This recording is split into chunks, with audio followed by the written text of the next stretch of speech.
The victims in last week's attack in Paris were of many religions, of course, and none. It was a Muslim police officer, Ahmed Merabet, who was among those shot by the terrorists. Of course, another Muslim helped some of those Jewish shoppers who were cowering in the cold store in the place where hostages had been taken. But the terrorists themselves claimed, of course, that their actions were inspired by their faith. However warped or perverted people think their interpretation of Islam might be. And the Paris attacks were not, unfortunately, the most murderous of their kind in recent weeks. Here's our Adam. Western Europe is in shock after 3 days of terror in Paris that left 17 innocent people dead and others wounded. The attacks, which claimed the killers had avenged the Prophet Muhammad. And across the globe, terror continues to be carried out in the name of Islam. In Nigeria, Amnesty International says as many as 2,000 civilians died after the Islamist terror group Boko Haram attacked the town of Baga. Nigerian officials say the militants have used a 10-year-old girl as a suicide bomber.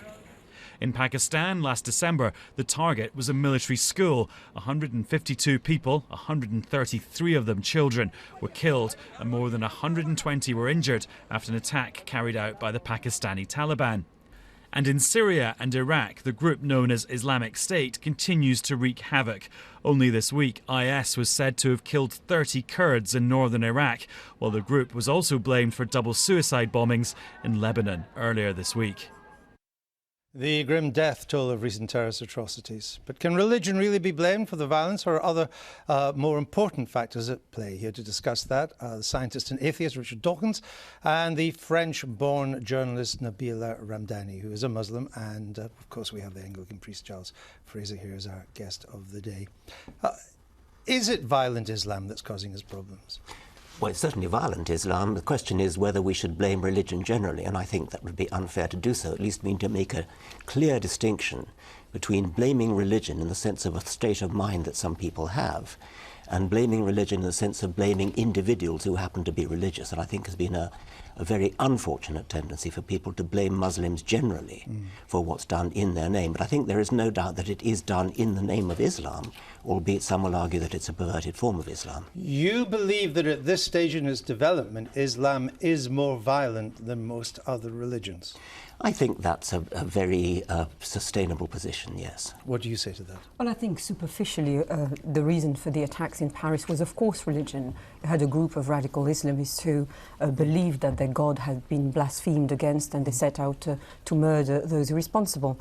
But, you know, and we see the same kind of motivations with all kinds of organised violence, including atrocities perpetrated by groups like Boko Haram. But I think the use of religion to murder and indeed destroy is part of humanity and a human history, and we've seen that go on and on.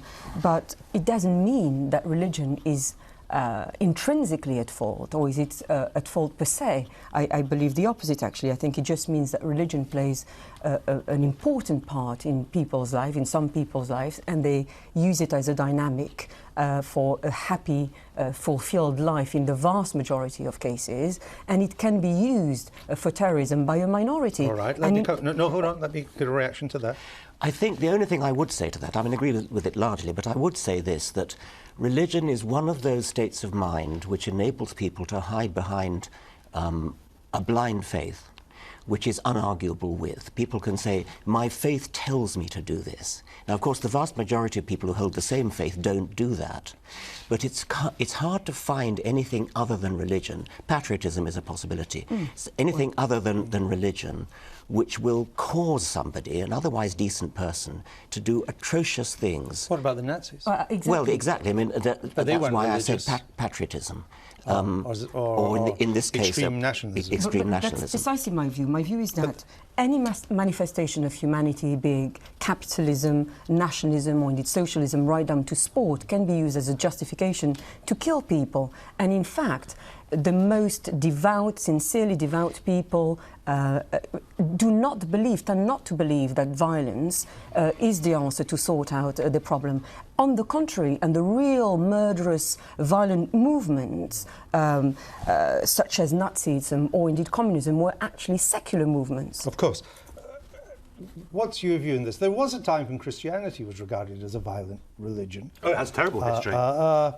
But it isn't so much now, if at all, except in perhaps small parts of the world. Is that because it's at a different stage of development from Islam? I don't know about the development stuff. I mean, I think it's true that religion has a pretty checkered history, and it has blood on its hands. I mean, one of the things I think about that is that religion has developed a sort of self-critical vigilance, and those religions that know that they have that history and that past are sort of really interrogate themselves. And I think that's really important. That's what theology, I think, is for, to distinguish between good religion and bad religion. And generally speaking, bad religion is religion that get people to kill each other.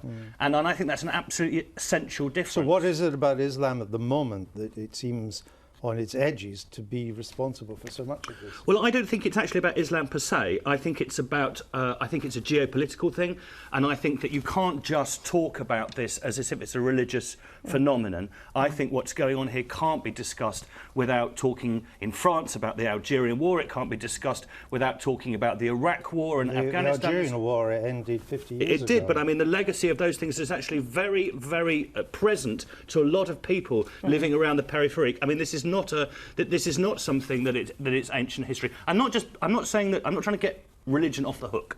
I'm actually trying to say that actually religion sucks in all other questions of politics and identity, which can themselves be the sort of animating force for violence and aggression. But the striking thing about the attacks, whether it's 7/7, whether it's the Charlie Hebdo attacks or Boko Haram in Nigeria, is that those doing it give a religious justification, which makes them different from the IRA, which never just used the Catholic Church as a justification for doing it. There's no doubt that they themselves were motivated by religion.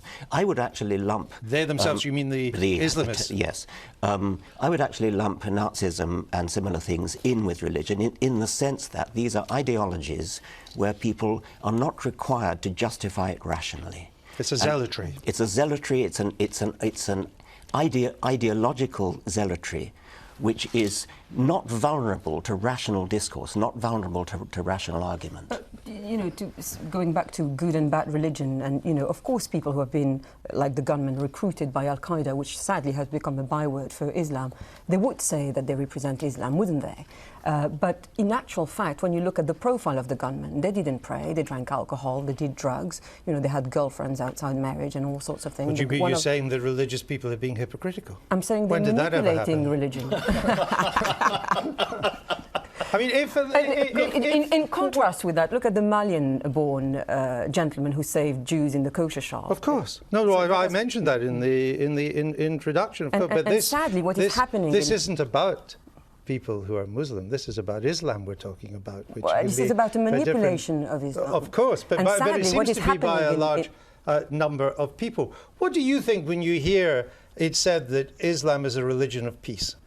Well, I'm very sceptical of that. I mean, in its history, it's never been a religion of peace. Of course, individual Muslims are mostly peaceful people, but the ideology itself is founded in war. It was spread by war. No, I firmly disagree. Well, let me ask you: if Islam is a religion of peace, why is it that you take your life into your own hands if you criticise it? But as I said earlier, that's the manipulation and the use of religion by a tiny minority. I mean, the media says what it likes about Christianity and about some other religions too. It doesn't end up facing the barrel of an AK-47. If you do that about Islam, the chances are you might. No, correct? You can't say no, it incorrect. happens. But let me answer that. What is happening in my home city of Paris at the moment is you have politicians who are desperately trying to equate Islam with terrorism. This is not only preposterous, but it's not supported by evidence. Well, the French government's not trying to do that. It is. The French government is. Absolutely. When has Monsieur Hollande said that Islam equals terrorism? You have not the French government. I'm saying politicians in France, including the National Front. Well, the National Front, of course, is one. Well, when has politicians in France? I said, including members of the National Front who already. When has the UMP said that in France?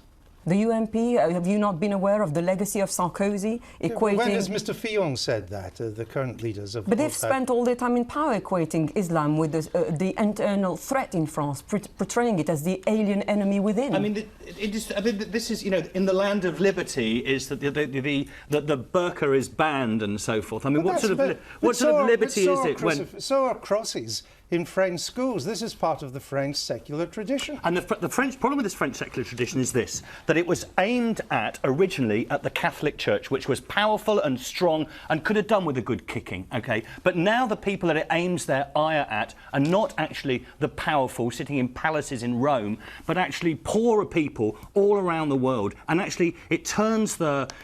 I mean, some of the problems with some of the cartoons with Charlie Hebdo is they were actually not on the side of the powerless against the powerful, but the other way around. And that's a very, very big difference. What we've been arguing about this morning is not whether that's right or wrong, but whether it should lead to violence. No, we're not arguing about that. We all agree on that. There's no arguing about that. No, but what one we're around this discussing table is is there arguing a that. strain of modern Islam which encourages, facilitates this kind of violence?